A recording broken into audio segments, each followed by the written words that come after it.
En statistique, tout dépend du type de caractère, qualitatif, quantitatif discret ou continu. Comme on va le voir dans ce bilan sur les statistiques, c'est donc la première chose qu'il faut regarder. Si le caractère est qualitatif, avec la fréquence, qu'on calcule en divisant effectif partiel par effectif total et en multipliant par 100, on obtient le diagramme en bâton. Si on veut tracer le diagramme circulaire, cette fois, il nous faut les angles qui s'obtiennent en multipliant par 3,6 les fréquences.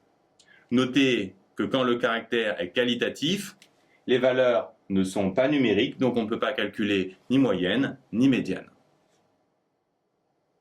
Si le caractère est quantitatif discret, de même, vous pouvez calculer les fréquences afin de construire le diagramme en bâton.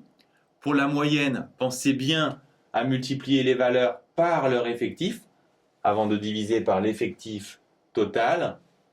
Pour la médiane, la première chose à faire est de regarder la parité de l'effectif. Ici, l'effectif est impair, donc la médiane, c'est la note du milieu qu'on trouve en rajoutant 1 à l'effectif total et en divisant par 2. Ça nous donne le rang de la médiane qu'on lit sur la ligne des effectifs cumulés croissants qu'on obtient par addition successive. Ici, la médiane, c'est 8, puisque 4287 élèves ont en dessous de 7. Pour obtenir le premier quartile, on divise l'effectif par 4 et on obtient son rang en prenant l'entier supérieur qu'on lit également sur le tableau. Ici, c'est 6. De même pour le troisième quartile, sauf que cette fois, on multiplie l'effectif par 3/4. Avec ces résultats, on peut construire le diagramme en boîte. Pour ça, on commence par tracer un axe gradué avec toutes les valeurs, puis on indique les quartiles, la médiane et les valeurs extrêmes.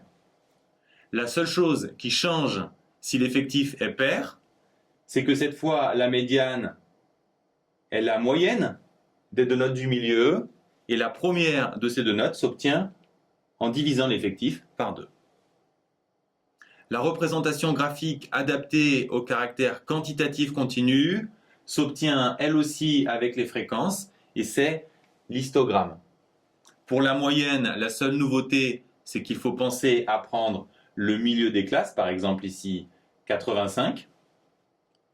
Par contre, pour les médianes et les quartiles, la méthode est complètement différente. Il faut tracer un polygone des fréquences cumulées croissantes, et pour ça, on commence par construire la ligne des fréquences cumulées croissantes qu'on obtient par addition successive. Les clés pour réussir le tracé du polygone: tout d'abord, commencer à graduer l'axe des abscisses par la première valeur.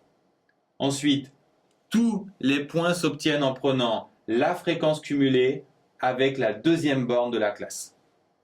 Enfin, pour obtenir médiane et quartile, on s'appuie sur les pourcentages associés, 25, 50 et 75, puis on obtient médiane et quartile par simple lecture.